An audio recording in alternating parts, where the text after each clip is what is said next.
I just went through a breakup recently, which I think is great because it means it was a real relationship.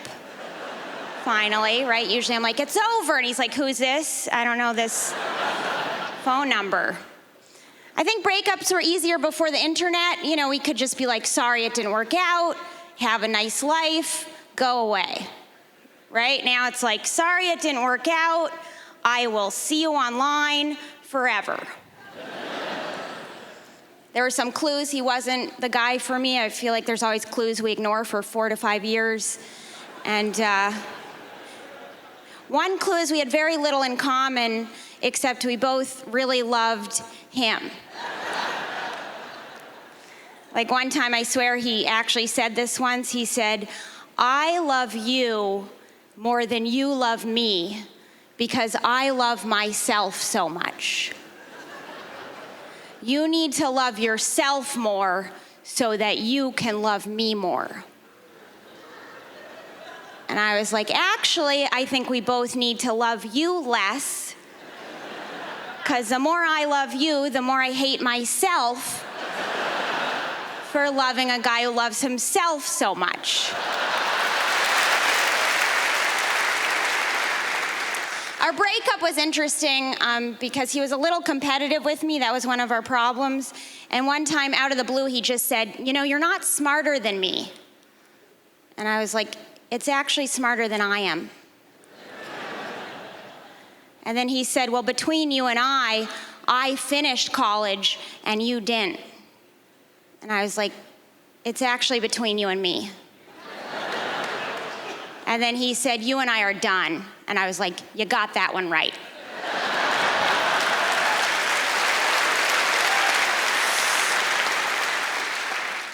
I'm getting a little older. I'm in my 30s now, which is, I know it's not old, but certain things change in your 30s, you know, like I don't relate to anyone in their 20s now because I look at them and I'm like, you're so cute because you still think you matter.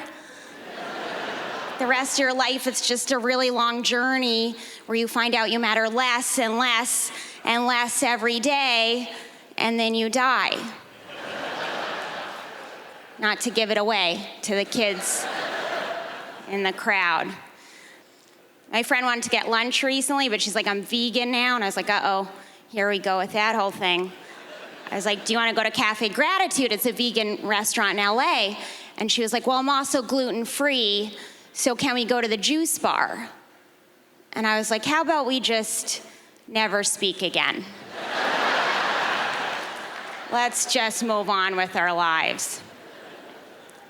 And she got a tattoo of a hummingbird she was really proud of. She's like, Erica, I just got a new tattoo of a hummingbird. Do you know what hummingbirds represent? And I was like, no, but I bet you're gonna tell me.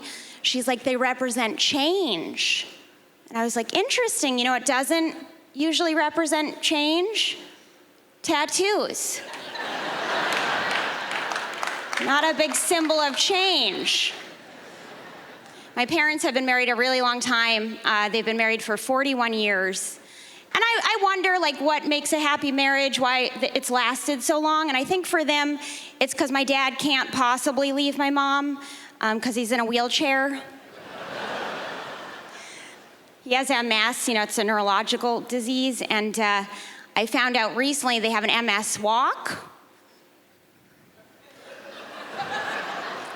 Just seems very disrespectful to me. So I went on it, you know, to find out what all the fuss was about, and it's just like thousands of people showing off what they can do. It's just so rude. My dad hates that joke too, and I'm always like, sorry, Dad, but when I have an idea, I run with it. Unlike some people I know.